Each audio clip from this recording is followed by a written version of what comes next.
Hello, everybody. This is a study guide for the Chapter 21 test covering absolute monarchs and divine right. If you see a political cartoon with a fist grabbing a torch that says the state, notice on the wrist it says the king. And the question will say, which ruler is most associated with this illustration? And remember, we talked about many rulers. Louis XIV, Peter the Great, Charles the First. Find the ruler that would be a monarch. That's one thing to know. Another thing to know for the test is Peter the Great. Know that Peter the Great really wanted to obtain a port with access to Western Europe. He needed a port that would not ice over. So that was his big goal. And he just wanted to get more and more land for Russia to make Russia a modern country. Another one, you may read a paragraph. And if you were preparing a research paper on Louis XIV, do you think that Bossuet's writings would be useful? And you'll take a look. Bossuet, he supported divine right. So yes, you definitely say they would be useful. He supported absolute rule. Another thing, if you were taking a look at Louis XIV and Philip II and Peter the Great, what would they support? Well, you know, all three are kings, all are absolute monarchs, all believe in divine right.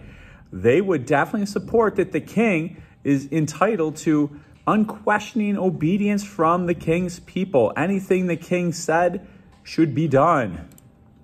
Another point of interest for the test would be a change that would be closely associated with Peter the Great of Russia.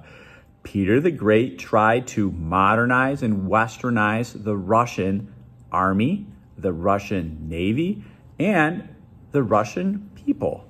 He wanted a modern nation. Suleiman the Magnificent, he was an ancient king, and Peter the Great, he was a king from long ago also. They are both similar, even though they ruled in different countries, that they modernized their militaries. They wanted their militaries to have the most modern fighting equipment. Louis XIV of France, how did he strengthen the monarch? Well, the number one thing is he centralized power. He kicked the nobles out of their palaces and castles and made them all move into Versailles so he could control them. Historians portray Louis XIV's construction of the Palace of Versailles and Peter the Great's building of his city, St. Petersburg, basically as monuments to their personal rule.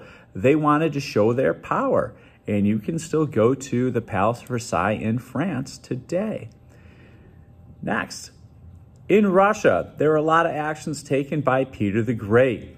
The biggest thing he's going to be famous for is borrowing ideas from the West and expanding the territory and land in Russia. That's what Peter the Great's going to be known for.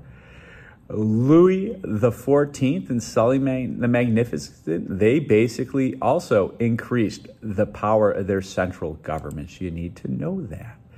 Key characteristics of absolute monarchs of the 16th and 17th century. Whenever you see that, you know an absolute monarch's a king.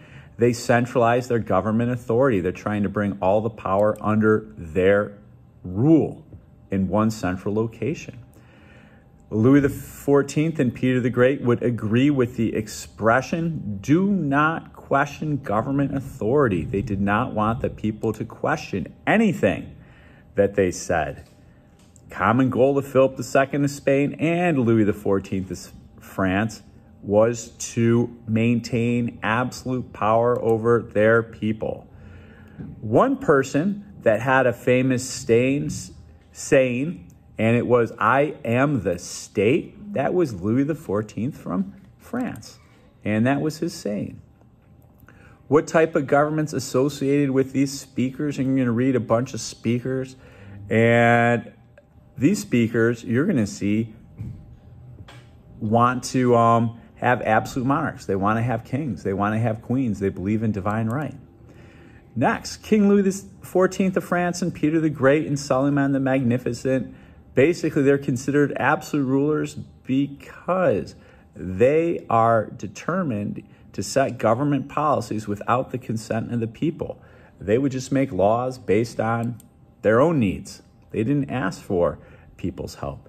You will look at a political cartoon that shows Peter the Great trimming the beard with giant pair of scissors of a Russian person. And this is basically showing he was forcing the Russian people to trim their beards so they could adapt Western cultures. Westernization of Russia came about because of the rule of Peter the Great. He wanted Russia to modernize. This quote, Adeo Rex, Aurege Lex, the king is from God and law is from the king. This was from King James I. And he believed in divine right. And that translates in the king is from God and the law is from the king. And that is divine right. Absolute monarchs believed in that. Another thing, you're going to read a passage and it's going to describe all these things about the kings getting their power from God, and we know that is divine right. Lots of philosophies in government, and the big philosophy in government you need to know for this chapter is the idea of divine right, that kings and queens got all their power from God, and they were believing that they were a different class of people that were blessed. Other things, divine right is not questioned. Divine right is basically what kings say gives them the power to rule, and it should not be questioned. Another way to show divine right is this idea of absolutism, that the king makes all the power, and that kings sit upon God's throne and rule according to God's law. Another statement about divine right you need to know is kings are God's lieutenants on earth. Kings would all say this kind of stuff, which we know is not true. And finally, the European concept of divine right of kings is similar to the Chinese concept of the mandate of heaven. Both concepts were based that political power comes from supreme beings or God's blessing kings. Watch this as many times as you want. Good luck.